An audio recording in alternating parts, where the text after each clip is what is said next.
தமிழ்நாட்டுல இந்த கிராமமும், நகரமும் நம்ம என்ன மாரி பேர்ல நிர்வகிக்கிறோம்?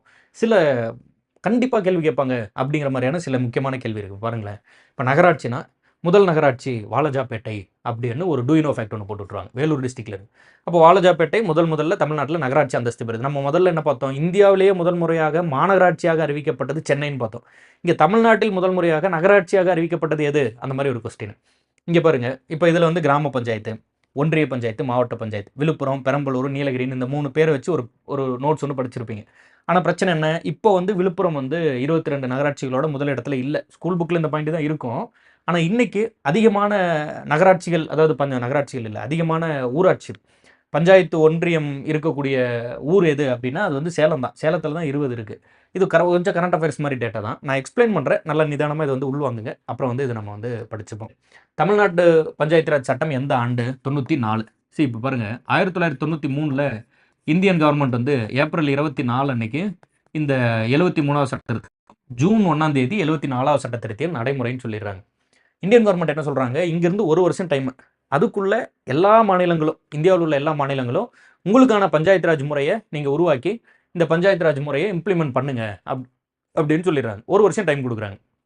அப்ப 93ல அவங்க இந்திய அரசு சட்டத்தை இயற்றுறாங்க.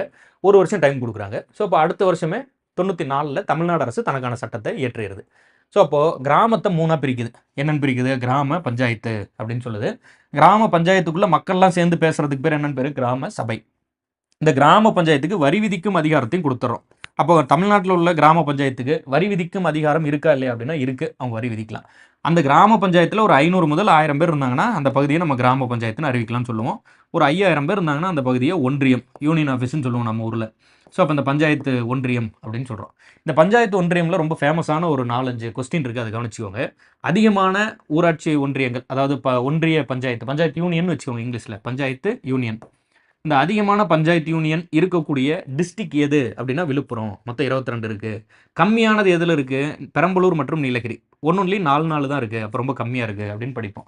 இது ஓகே. ஆனா விழுப்புரத்துல 22 இல்ல. ஏன்னா இப்ப நம்ம ரீசென்ட்டா புது புது டிஸ்ட்ரிக்ட் எல்லாம் உருவாக்குறோம்ல. இப்ப கள்ளக்குறிச்சி அது மாரி புதுசு புதுசா இந்த ஒரு டிஸ்ட்ரிக்ட்ட பிரிச்சு உருவாக்குறோம்ல. அதனால சேலத்துல தான் இப்ப அதிகமான அந்த ஒன்றியம், பஞ்சாயத்து யூனியன் வந்து இருக்கு. 20 பஞ்சாயத்து யூனியன் இருக்கு.